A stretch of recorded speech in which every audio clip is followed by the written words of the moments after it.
You're probably wondering why I'm filming in the bathroom. Because there's some bomb lighting. Why am I wearing this hat? Because it's cool. And I can.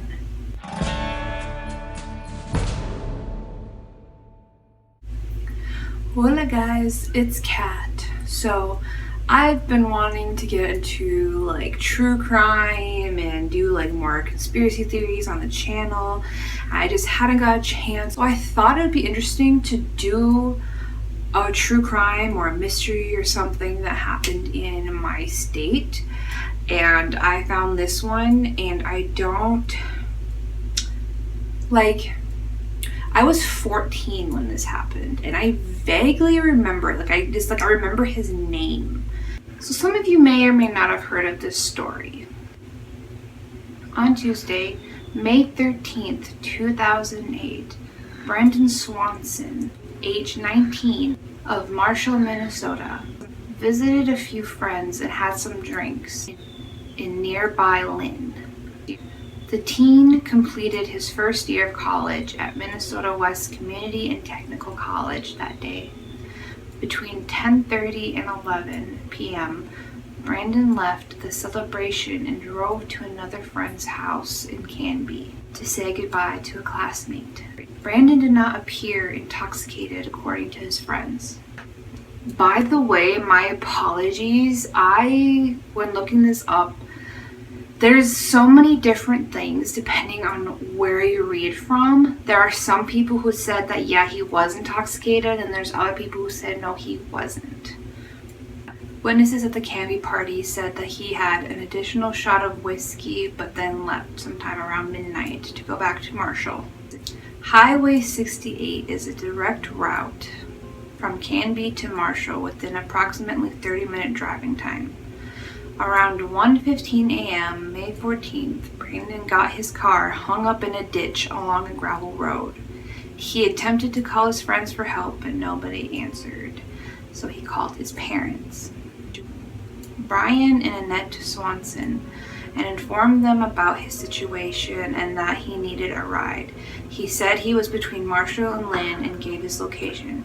He also said he was not injured from the accident. His parents drove to pick up their son. When they arrived at the location that Brandon had given them, he was nowhere to be seen. Annette called him on his cell phone, and they both agreed to flash the lights to let each other know where they were. She could hear Brandon flashing the car lights on at that point. She kept saying, "We're flashing our lights, we're flashing our lights." His response to her was, "Don't you see me?" They never saw him. Frustrated, Brandon hung up on his mom, and Annette quickly called him back to apologize for getting frustrated. He told her he could see Lynn's town lights and he was going to walk towards them. Brandon said to meet him at Lynn Tavern parking lot. While driving, Brian and Brandon talked via their cell phones. Brandon explained to Brian that he was going to cut through fields so it'd be quicker. Along the way, he walked on gravel roads and saw 2 fence lines and heard running water. The call lasted about 47 minutes when all of a sudden Brandon yelled, "Oh shit," and the call was disconnected. His father said it sounded like Brandon had slipped and fell. Numerous attempts to reach Brandon's phone were unsuccessful. The phone rang each time it was called until the next day when calls went straight to voicemail.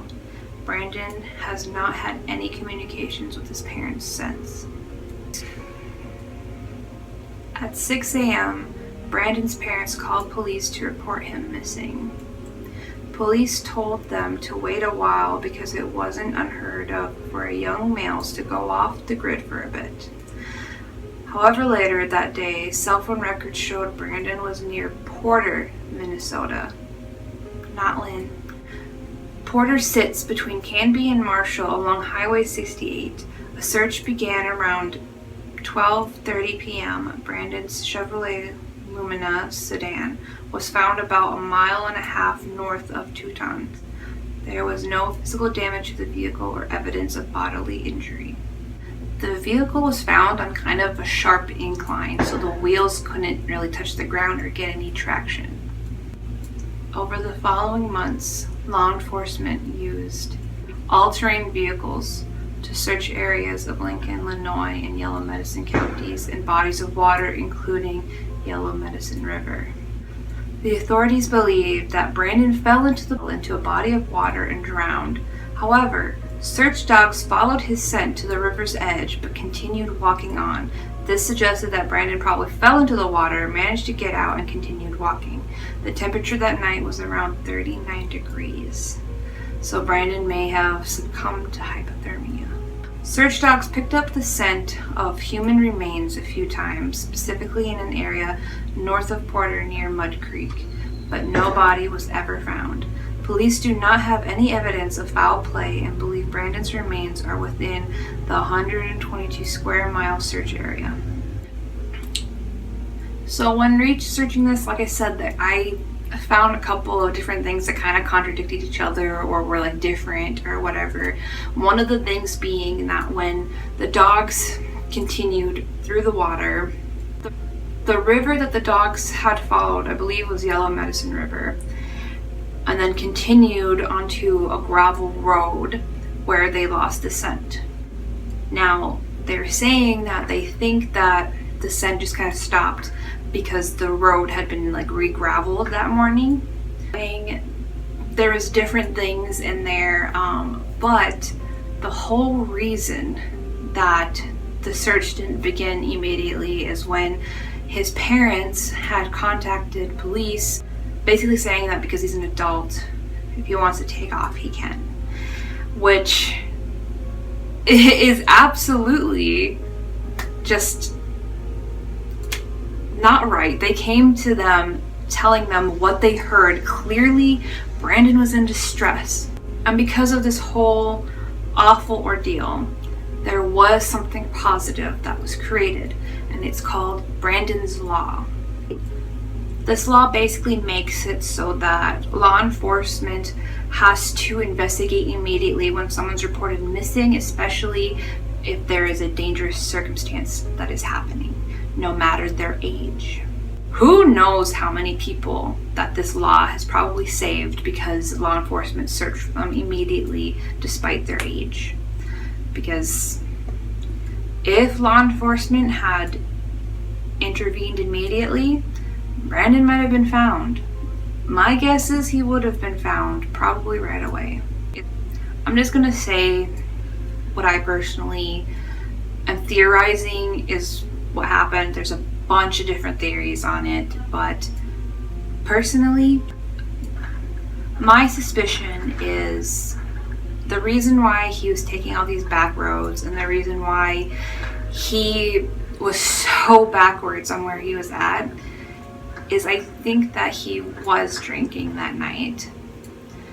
And so he got confused and he was taking back roads as not to get in trouble. This was a good kid. Like, he wasn't somebody who got in trouble. Because maybe he wasn't like wasted, but just enough to be confused. He stuck somewhere not knowing where he was at, and slightly intoxicated, he crossed through these fences in between farms or whatever until he did fall into the river, get back up, which is why his phone stopped working because it got wet. Kept going. His phone died eventually, but it probably just wasn't working at all because it got wet, but it would still ring even if it wasn't really working. When he got to that road, I'm wondering if maybe somebody picked him up. Like, perhaps the scent stopped right there because he got into somebody's car and they took off with him. That's just my theory, you know, maybe just because of they lost the scent because the gravel was like, it was like re-graveled or whatever, but my first thought was, well, maybe he just got in a car and they took off. Because think about it, depending what time he got there, how cold he was and how cold the weather was that night, you might just hop into a stranger's car. That's just my thought, but there's a bunch of different theories. Some people think that he went into a field and fell asleep and ended up getting killed by a tractor or something. Some people think an animal got him, which that's possible too. There's many different theories. Tell me what you think happened to him in the comment section below. And I'll see you in the next video. Bye, my little rainbows.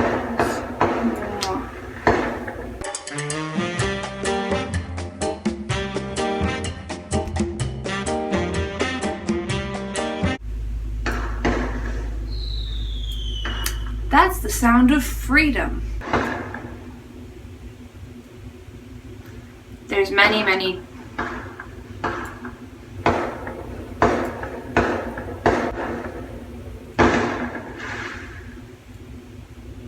I think I'm probably just going to say my theories on this, on what I think happened.